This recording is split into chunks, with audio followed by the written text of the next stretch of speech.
And for more on North Korea's apparent test of this tactical guided weapon, let's bring in Jessie Jane Duff. She's a retired gunnery sergeant with the U.S. Marine Corps. First, thank you for joining us. What does the word tactical tell us in terms of what type of weapon this actually is?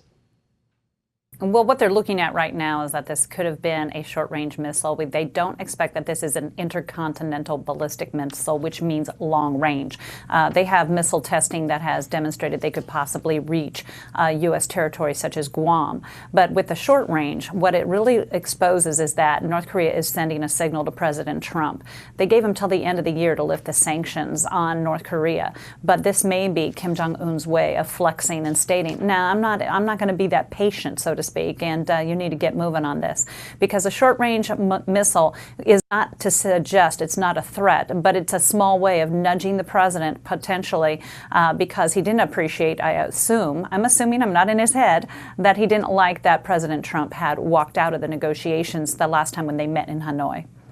So could you say it was a direct response to that? Does the meeting that President Trump just had with South Korea's president also have something to do with this? Well, I think that Kim Jong-un is always one of those that wants to do saber rattling, not only that, and make sure that the international community is threatened by his mere presence. Now, keep in mind, these reports came right out of North Korea. Our Pentagon spokesperson says that they had no information up to this point. There was really no comment because none of our intelligence agencies could sense that they had had any type of missile testing. These are the agencies that normally can see if there is any type of long-range or intercontinental ballistic testing. They also indicate that there was no nuclear testing. We have not seen any signs of that. So we do not know for a fact that this happened because this was something that actually the state-run media put out. So whether it did or did not happen probably isn't as significant of the message that it is trying to deliver to the United States, that Kim Jong-un is going to probably remind the president that we can go right back to where I was before, meaning Kim Jong-un, and be an international threat. Or if you want to forget about me, I will ensure you remember who I am. And I think that's what he was trying to suggest.